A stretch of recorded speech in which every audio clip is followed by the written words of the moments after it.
아멘. 네, 하나님께 영광의 박수 올려드리겠습니다. 네, 우리 상일 교회가 아름다운 주님의 동산인 줄 믿습니다. 네, 옆 사람 인사하시겠습니다. 반갑습니다. 네, 축복합니다. 사랑합니다.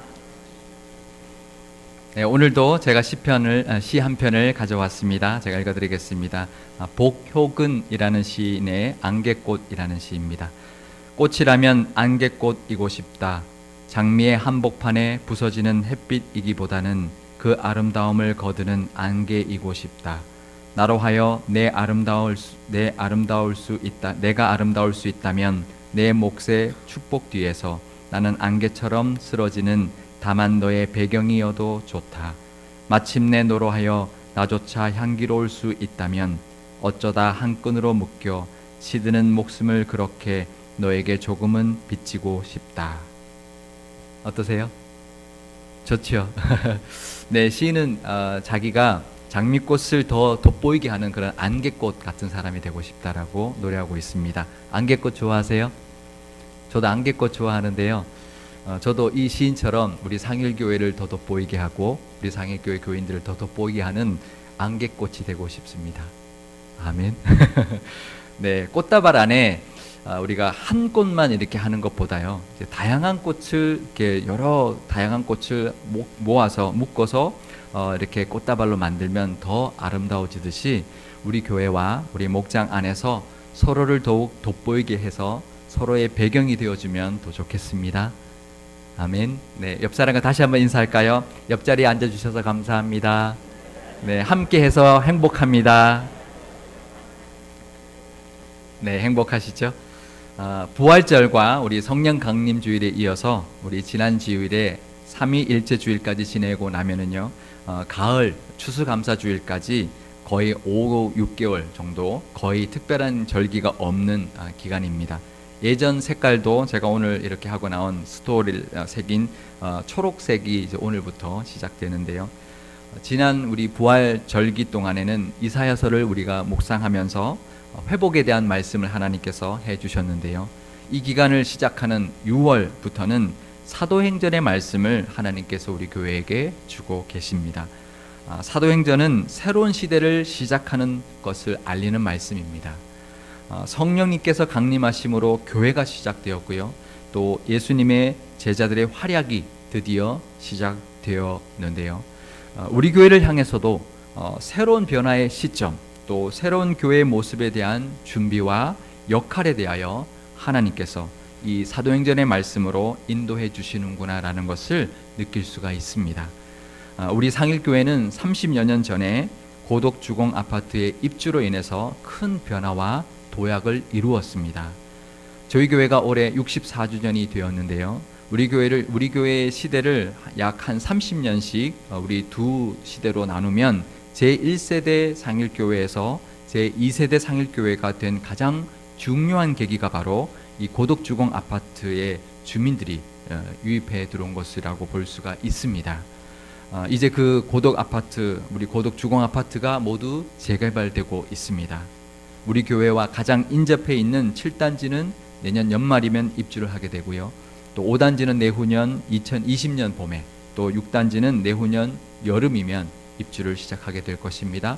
우리 교회가 있는 지역과 가장 인접해 있는 5, 6단지, 5, 6, 7단지가 2020년이면 다 입주를 하게 되는데요. 이 세 단지에 입주할 세대수가 무려 55,500세대입니다. 그리고 그 너머에 있는 3단지까지 포함하면은요 9,500세대이고요. 2단지와 4단지까지 합치면 15,000세대입니다. 한 가정을 네 가족으로 4인 가족으로 계산을 하면 약 6만 명이나 되는 가족들이 우리 인구가 이 상일동으로 유입되게 될 것입니다. 그 중에는 분명히 상일동 지역의 교회로 등록할 가정들이 있을 것이고요. 그러면 내후년인 2020년 말까지 우리 교회가 얼마나 많은 새 교우들로 채워질지, 얼마나 많은 교우들이 몰려올지 아무도 모릅니다. 상일동 지역의 이름을 가진 유일한 교회가 우리 상일교회인데요. 상일교회를 검색해보면 상일동에 아닌 지역에도 상일교회가 있어요. 왜 상일동이 아닌데 상일교회라고 했는지 모르겠지만 이 상일동에는 상일교회가 우리 교회밖에 없습니다. 그리고요, 가장 오랫동안 이 상일동 언덕 위에 서서 이 지역의 영적인 랜드마크가 되어 온 교회가 바로 우리 상일교회인데요. 하나님께서는 이 새로운 시대에 교회를 준비하라고 이 사도행전의 말씀을 우리에게 주고 계시는 줄 믿습니다. 앞으로 이 사도행전의 말씀을 통하여 우리 교회를 향한 하나님의 뜻을 잘 깨닫고 하나님이 인도하시는 길을 잘 따라갈 수 있기를 바랍니다. 사도행전은 누가 썼냐 하면 누가가 썼습니다. 사도행전 누가 썼는지 아십니까? 누가가 썼습니다. 네, 사도행전은 데오빌로 각하에게 예수님의 행적을 기록한 누가복음을 누가가 쓰고 난 다음에 그에 이어서 사도들의 행적을 기록해 보낸 글이 바로 사도행전입니다. 이 사도행전의 시작은 예수님께서 승천하시면서 제자들에게 당부해 주셨던 말씀으로 시작하고 있습니다. 사도행전 1장 8절 말씀을 우리 함께 읽어보겠습니다. 오직 성령이 너희에게 임하시면 너희가 권능을 받고 예루살렘과 온 유대와 사마리아와 땅끝까지 이르러 내 증인이 되리라 하시니라. 아멘. 이제 곧 성령이 너희에게 임할 것이다. 그러면 그 성령의 능력을 덧입어서 예루살렘과 온 유대와 사마리아와 땅끝까지 이르러 내 증인이 되어야 한다라고 예수님이 당부해 주셨던 것입니다. 이 사도행전은 예수님의 그 당부의 말씀을 따라서 제자들의 행했던 그 행적들을 기록하고 있는 것입니다. 지금 우리 교회에게도 하나님께서 이 말씀을 주고 계십니다. 그러면 우리 교회와 교인들이 증인으로 감당해야 할 예루살렘과 온 유다와 또 사마리아와 땅끝은 어디일까요? 제가 대신방을 다녀보면은요, 우리 교회 교인들 가정 중에 의외로 배우자나 우리 자녀들이 자체 방학 중인 분들이 많다는 것을 알게 되었습니다. 그렇죠? 방학을 넘어서요, 아예 자체 휴학 상태인 거의 10년씩 이렇게 교회를 나오지 않는 분들도 많았습니다. 우리 교회가 증인으로 감당해야 할 예루살렘이면 초대교회 교인들이 살고 있는 그 땅이거든요. 그 지역이거든요. 그러니까 가장 가까운 사람들을 말하는 것이고 우리 가족들이라고 저는 생각합니다. 우리 교회가 증인으로 감당해야 될 예루살렘은 바로 우리 가족들이 아닐까요? 새로 입주하는 아파트 주민들이 이 예배의 자리를 채우기 전에 우리 가족들이 먼저, 이 자리를 떠난 우리 가족들이 먼저 이곳을 채워야 되지 않겠습니까?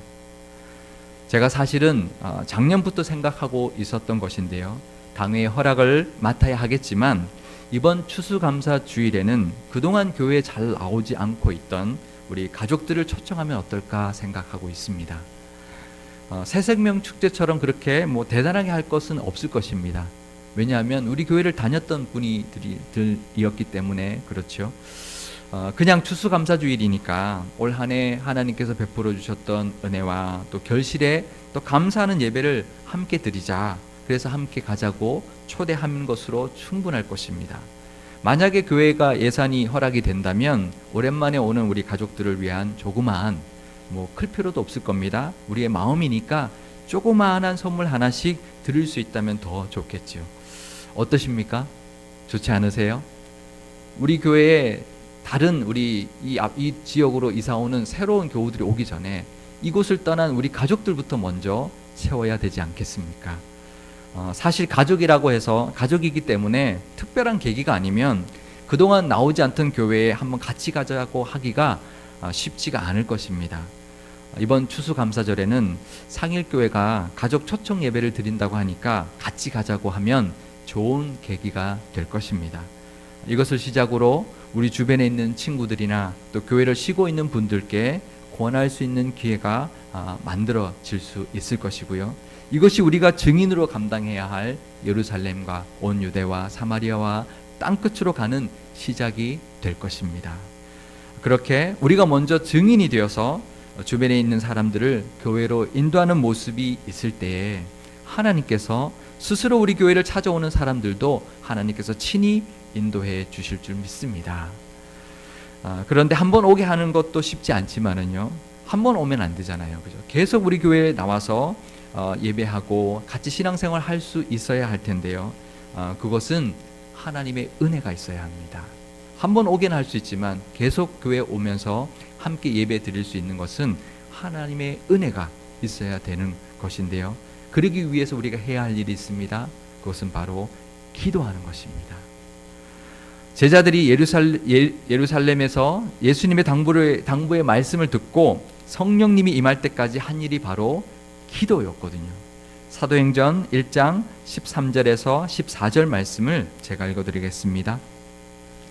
들어가 그들이 유하는 다락방으로 올라가니 베드로, 요한, 야고보, 안드레와 빌립, 도마와 바돌로메, 마테와 및 알페오의 아들 야고보, 셀롯인 시몬, 야고보의 아들 유다가 다 거기 있어 여자들과 예수의 어머니 마리아와 예수의 아우들과 더불어 마음을 같이하여 오로지 기도에 힘쓰더라. 아멘. 제자들과 예수님을 따르던 여인들, 그리고 예수님의 어머니 마리아와 예수님의 동생들. 예수님의 동생들은 예수님을 믿지 않았었습니다. 하지만 부활하신 예수님을 만나고는 예수님을 믿게 되었는데요. 그들이 다 마가의 다락방에 모여서 함께 마음을 같이하여서 오로지 기도에 힘썼다는 것이죠. 열매와 은혜를 위해서는 기도가 필요합니다. 은혜를 받기 위해서 또 열매를 맺기 위해서는 기도가 필요한 것이죠. 그런데 이 말씀을 보면 각자 자기 집에서 따로 기도하지 않았습니다. 함께 모여서 기도했습니다. 우리가 예배 중에 함께 기도하는 것도 좋고요. 또 우리가 올해 시작한 목장 모임에서 함께 기도하면 더 좋을 것입니다. 초대교회는 우리 성령님께서 강림하신 날 베드로가 설교하여서 3,000명이 세례를 받았습니다. 요즘도 3,000명 들어가는 그 예배당이 많지 않습니다. 우리 교회도 3,000명이 한꺼번에 예배 드릴 수 없는데요. 그 당시는 더 했죠. 그래서 가정에서 소그룹으로 모여서 함께 교제하고 음식을 나누고 예배하면서 하나님을 찬양했던 것입니다. 사도행전 2장 46절에서 47절의 말씀을 우리 함께 읽어보겠습니다. 날마다 마음을 같이하여 성전에 모이기를 힘쓰고 집에서 떡을 떼며 기쁨과 순전한 마음으로 음식을 먹고 하나님을 찬미하며 또 온 백성에게 친송을 받으니 주께서 구원받는 사람을 날마다 더하게 하시니라. 아멘. 이것이 초대교회의 모습이었습니다. 이 초대교회의 모습이 바로 목장 모임, 우리의 지금 하고 있는 목장 모임의 모습입니다. 우리 교회가 올해 목장 모임으로 개편하게 된 이유가 바로요, 상일교회 새 시대를 준비하기 위함이었습니다. 우리 교회가 이제 목장 모임을 한 지 얼마 되지 않았습니다. 딱 3번 했습니다. 그런데 이제 오늘 광고 시간에도 우리 지난달 모임했던 우리 목장 모임들의 사진들을 영상으로 보게 될 텐데요. 우리가 한 달 지나면서 얼굴들도 훨씬 더 밝아지고요. 분위기도 훨씬 더 좋아지고 있다는 것을 우리가 볼 수가 있습니다. 이 정도면요, 잘 모이고 있는 것이고요. 이 정도 분위기면 아주 성공적인 것입니다. 우리 한국교회의 성공 사례로 내놓아도 아주 충분할 정도로 부족함이 없는 그런 아주 출발이 좋은 우리 목장 모임입니다. 이 목장 모임에서요, 서로 친밀해지고 또 말씀의 은혜를 나누고 기도 제목을 나누면서 함께 기도하게 되면 분명히 기도의 응답이 있을 것입니다. 그리고 은혜가 훨씬 더 풍성해질 것입니다. 우리가 받은 은혜를 혼자만 가지고 있는 것이 아니라 나누면요, 더 풍성해집니다. 아, 내가 오늘 받은 말씀의 은혜가 이랬다. 근데 또 다른 사람이 은혜 받은 것을 나누면요, 2배, 3배 더 풍성해지는 것이 바로 은혜의 특징입니다. 그리고요, 추수감사주일에 우리가 초청하게 될 우리 가족들을 위해서 함께 기도하고 또 가정과 개인과 우리 자녀들을 위해서 함께 기도할 때 분명히 하나님께서 그 기도의 응답을 해주시고 그 응답의 간증들이 하나씩 생겨나게 해 주실 것입니다. 그 은혜가 우리 목장마다 있기를 축복합니다. 마태복음 18장 19절에서 20절 말씀을 제가 읽어드리겠습니다. 진실로 다시 너희에게 이르노니 너희 중에 2사람이 땅에서 합심하여 무엇이든지 구하면 하늘에 계신 내 아버지께서 그들을 위하여 이루게 하시리라. 2-3사람이 내 이름으로 모인 곳에는 나도 그들 중에 있느니라. 아멘. 하나님께서는 함께 모여서 기도하는 것을 매우 기뻐하십니다. 그리고요, 더 잘 응답해 주십니다. 왜 그럴까요? 우리가 자녀들을 생각해 보면 알 수 있습니다. 우리 자녀들이 아빠, 엄마, 내가 뭐가 필요해요 그러면 아 그래, 그러고 이제 해주지만 들어주지만 또 우리 형이 와서 동생이 뭐 필요한 것 같아요. 해주면 좋겠어요. 그러면 어떨까요? 기특하죠. 아, 그래. 그러면 내가 동생에게 뭘 해줄게. 근데 그 형도 너무나 기쁜 거죠. 그래서 알아서 우리가 더 잘해주고 싶은 것이 부모의 마음인 것처럼 우리 하나님 똑같습니다. 우리 같이 기도하고 중보하면요, 하나님께서 기뻐하시고요, 더 잘 응답해 주시는 것이 바로 우리가 함께 기도하는 것입니다. 그리고 그뿐만 아니라 하나님께서 그곳에 함께 해주신다 말씀합니다. 우리 목장 모임 가운데 우리가 함께 기도하는 그 가운데 하나님이 친히 함께 해주시겠다고 약속해주고 있는 것입니다. 목장 모임을 통해 주시는 은혜를 우리가 먼저 누려야 합니다. 그럴 때 앞으로 우리 교회에 오게 될 새 교우들도 그 목장 모임의 따뜻함과 우리 교회의 그 은혜의 부스러기를 함께 누리게 될 것입니다. 목장 모임의 화목함과 은혜 넘침이 초대교회처럼 또 사람들에게 칭찬받고 또 구원받는 사람들, 하나님께 다시 예배하는 사람들을 날마다 더해 주실 것입니다. 그 은혜가 있으시기를 바랍니다. 그런데요, 오늘 말씀을 보면 제자들이 성령 강림을 기다리면서 한 일이 기도 말고 하나 더 있었습니다. 그것은 바로 가룟 유다 때문에 공석이 되었던 12사도에 빠진 한 자리를 채우는 것이었습니다. 사도행전 1장 26절 말씀을 우리 함께 읽어보겠습니다. 제비 뽑아 마띠아를 얻으니 그가 11사도의 수에 들어가니라. 아멘. 예수님과 늘 함께했던 제자들 중에서 두 사람, 요셉과 마띠아를 후보로 세웠고요, 하나님께 기도한 후에 제비를 뽑아서 마띠아를 가룟 유다를 대신하는 사도로 선출했습니다. 우리 교회도 작년에 선거와 취임을 통해서 장로 4분, 안수집사 10분, 권사 11분을 임직하였습니다. 이미 우리 교회도 새로운 교회를 향해서 직분자를 하나님께서 세워주신 것이죠. 앞으로도요, 목장 모임이나 부서나 선교회에서 마띠아 같이 또 초대교회에 세웠던 우리 7 집사들 같이 일꾼들을 발굴해서 세워나가야 합니다. 왜 그럴까요? 앞으로 많은 교우들이 오면 목자들도 더 많이 필요하고요, 또 리더와 임원들로 이끌어갈 분들이 더 많이 필요하기 때문입니다.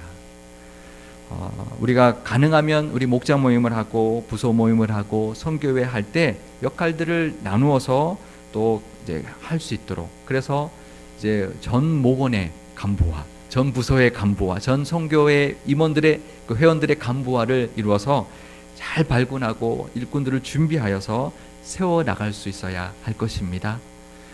그러기 위해서 우리 기존에 있는 우리 직분자들께서는 앞으로 우리 교회에 새로운 일꾼들이 더 많이 준비될 수 있도록 기도해 주시고 또 권면하고 또 앞에서 이끌어 줄 수 있기를 바랍니다. 올해와 내년까지 잘 우리가 준비되면은요, 하나님께서는 분명히 우리가 감당할 만큼의 새 교우들을 보내주시고 채워주실 것입니다. 하나님은 준비된 그릇의 크기만큼 은혜를 풍성하게 부어주시는 분이시기 때문입니다. 은혜는 같이 받는 것입니다. 우리 교회가 은혜가 넘치면은요, 그 은혜를 우리 모두가 받게 되는 것입니다. 은혜는 같이 받는 거예요. 우리 교회만 은혜 받고 끝나는 것이 아니라 여기 앉아있는 우리 모두가 그 은혜의 혜택을 누리게 될 것입니다. 아까 읽어드렸던 시처럼 꽃은 따로 있을 때보다 여러 꽃이 한 다발로 묶여 있을 때 더 아름답듯이 은혜도 같이 있을 때 덩달아 같이 받게 되고요, 더 풍성하게 받게 되는 것입니다. 우리 교회를 위해서 예배하고 계시는 하나님의 은혜가 분명히 있습니다. 그 은혜를 우리 교회가 다 받고요, 또 상일교회에 있는 모든 교우들도 그 은혜의 혜택을 다 받아 누릴 수 있기를 축복합니다. 상일교회의 새 시대를 잘 준비하여서 은혜가 넘치는 상일교회, 그 은혜를 다 같이 받아 누리는 우리 모든 교우들이 다 되실 수 있기를 주님의 이름으로 축원드립니다. 기도하시겠습니다.